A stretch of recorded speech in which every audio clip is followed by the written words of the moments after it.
The mind is a powerful tool, but a horrible master. The reason I say that in the beginning of this video is the mind is really good at protecting us. It's also really good at hiding things from us too, and that can be detrimental. For instance, traumas in our lives are often pushed down in the recesses of the mind, so we're not consciously dealing with it all the time.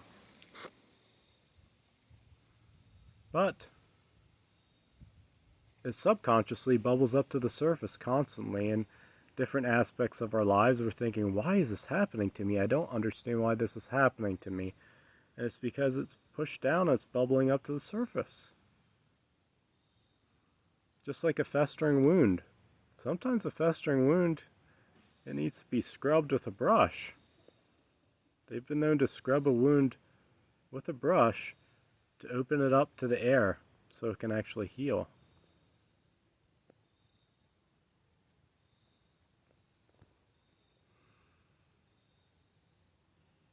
The ego.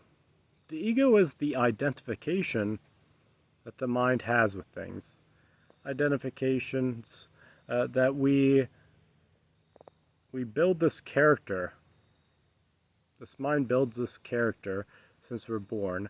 I like this. I believe in this. This is who I am. I am this character. I am this avatar. This is who I am. And if that starts changing, then I'm scared. Then it gets scared, anxious, the mind does. If you have a big change in your life, you can go through some discomfort because the mind is like, no, I'm supposed to be this character. This character can't change. But look at the world. Like, look at nature. We have different seasons.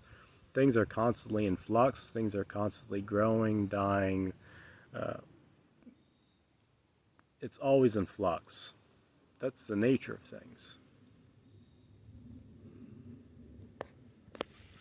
Now, lately, I've been more open to different aspects in myself. I've been more open to allowing them to surface and be humble and receptive to seeing these things for what they truly are.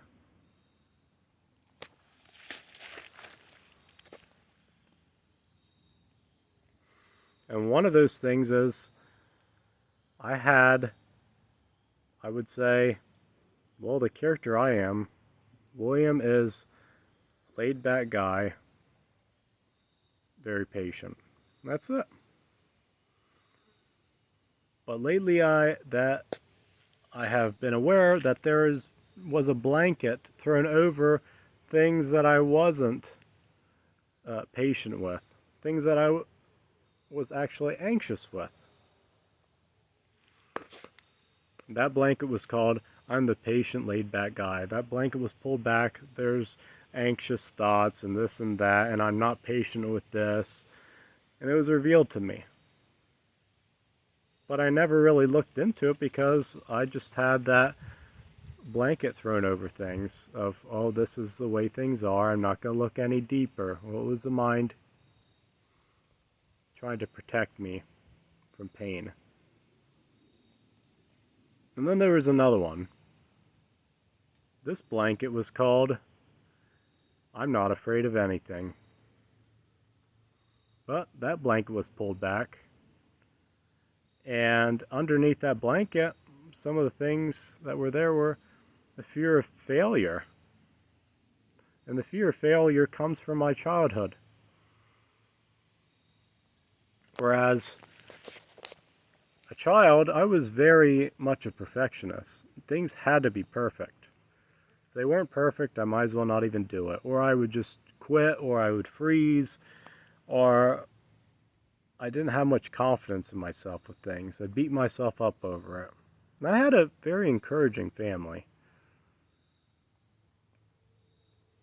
So this was most often me putting myself down.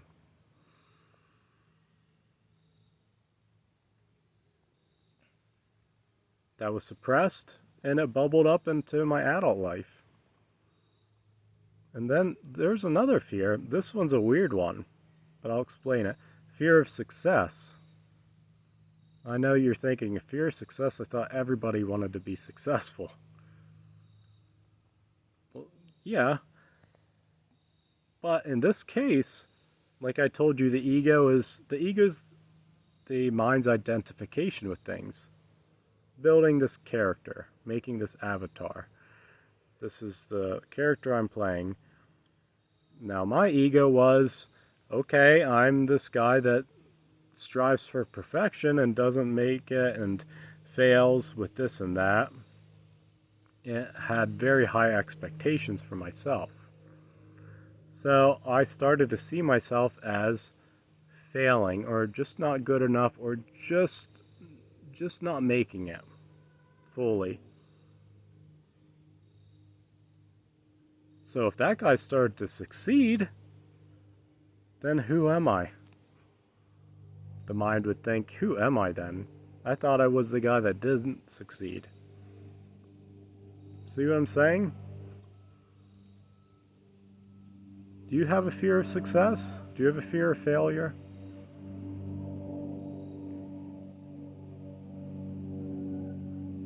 I hope this video helps some of you.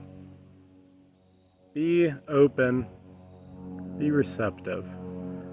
Now, and don't shame yourself. Once these blankets were pulled up and I saw what was underneath them, they were no longer hiding in the shadows, festering. They were open to the light so they can actually be healed. No need to shame myself. Just see the innocence of these misunderstandings from childhood that I never fully dealt with. Do you have any of those in your lives? Do you have anything that you say, oh, well, with this and this, I see that, but these things are perfect? Are you sure they are? They might be. They might be exactly, you may be totally happy with how they are. But look deeper at things. Because your mind may be covering up some things to try to protect you. Take care, everyone. Thanks for listening.